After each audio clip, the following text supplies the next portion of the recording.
is going on? You know this is AlTone, and welcome to another absolutely fantastic day. And today, you guessed it, we're going to do a test flight on the EMAX TinyHawk II Freestyle. So this particular drone that was stuck up in a tree for 127 days or so. And so we're going to see how well it does. Before I take you out and show you the test flight that I took and some of the footage that I actually used, I used my Insta360 Go 2 and did a little bit of recording of my flight. Just wanted to share a couple of thoughts with you, and that is, one, I absolutely love EMAX drones. I mean, there's no doubt in my mind that these are probably some of the best drones for beginners. To be able to take something as small as the Insta360 Go 2 and put it on the front of this, it can handle the weight, and then be able to take it out and actually fly it around and really do something. And I'm telling you, I did not even change the props on this guy. These are the original props that were on it as it was stuck in a tree. I did no maintenance on this thing whatsoever. All I did was take it out and fly it after doing that little test run to make sure it was still working. That's pretty much all I did. And it flew pretty well. I even crashed it like 3 times in the process of testing it out. And it did such a great job.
So that is the flight. I'm telling you, it was awesome taking this thing back out. I'm going to do some modifications. I've got a better VTX antenna that I'm going to be putting on, the VTX antenna.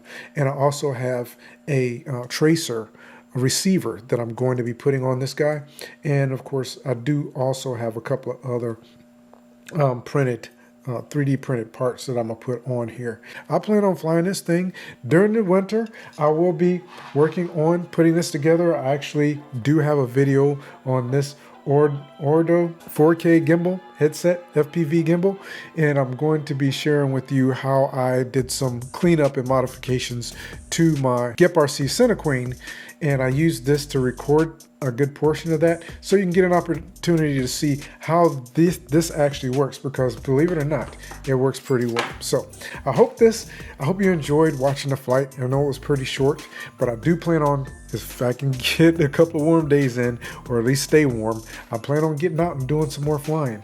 So I hope that you'll be around for that. On top of that, I do need to get edited and out to you the GoPro Hero 10 video that I just created, and my personal review on it, and I want to get that to you very soon. So again, if you're interested in any of that, or if you've been entertained in any way, then make sure that you hit subscribe so that I can continue to help share your ideas and experiences in video. So have a fantastic day. I look forward to talking to you in the next video.